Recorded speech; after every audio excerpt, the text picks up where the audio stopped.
Ready, Matt? Have you met Julie Moran? I have met. We just met. We just met. We go way back. We go way back. You have been good friends now for a minute and a half. Exactly. Yes. And, exactly. it's working. It's working. In Hollywood, There's that's chemistry. an eternity. There's chemistry. Oh, they're falling out now. Oh, no. Okay, let's go. We got a bunch of movies here. What do you want to start with? We do. We should start with Brave, which is probably the big movie that people are really anticipating. Like my two daughters are like this, the bated breath. They're like, every day, when can we see Brave? When can we? They can see it today, and they're going to like Matt, it. of course, with Rotten Tomatoes. Rotten Tomatoes, not that high, as high as I thought they'd be. Not as high as most on. Pixar movies, but better than their last one. It's at 70% on the tomato meter, which is usually they're pretty good. 80, 90. Usually they're up in the 90s. Yeah. Really? Pixar's got a 70%? really great track record, but they, critics weren't happy with Cars 2. They're not as happy with this one. I could kind of understand why some people have a little bit of an issue with this. This movie is great. It tells the story of a Scottish princess who doesn't really want to get married. Refuses to fit into the mold. Exactly. Let me ask you, is it because it's a girl heroine? No, actually, I don't think so. And the girl heroine story here works really well. But I think what the change is, and where people are a little disappointed, is that the movie is not as emotionally moving as, say, WALL-E or Ratatouille, or where. But those are high standards. Well, exactly. And Pixar movies, will make you cry. I mean, Up makes you cry in the first 10 minutes, right? This one you don't get quite as emotional, and I think that on a certain level, critically, Pixar is a victim of their own success.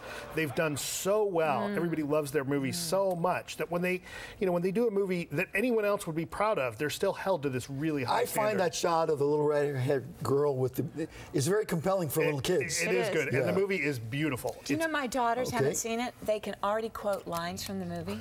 Yeah. We're looking here at, of course, we all know Abraham Lincoln was the great vampire. Yeah, exactly. Yes. A lot of people don't know. Our 16th president hunted vampires, and that's what started the Civil War. What's the score on this? The score is not very good, 36% on the tomato meter. Now, this is directed by Tamir Beckman-Bentoff, who directed Wanted. Now, I loved Wanted. I did too. This movie, kind of disappointing. You say it sucks blood? I would not say it quite sucks blood. Okay. Unfortunately, what's frustrating here is that the movie is not over the top enough.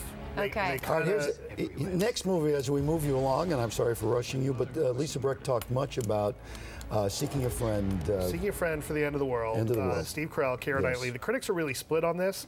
52% on the tomato meter. That's rotten on our site, but it really means that the critics are split. So, half of them like it, half of them don't like it. I'd say that it's, if you're a fan of Steve Carell, if you're a fan of Keira Knightley, you're going to be really happy. All right, the Woody Allen movie, the Rome movie, the Paris movie was a smash. This one seems to be a weaker version. Yeah, not so much. This one is 4 separate stories that actually weirdly never intertwine. It's a little bit odd, but it's got some good moments in it. It's Woody Allen and Alec Baldwin and Jesse Eisenberg, Ellen Page, an all-star cast. There's Roberto Benigni. Roberto Benigni, who has one of the more fun segments in here.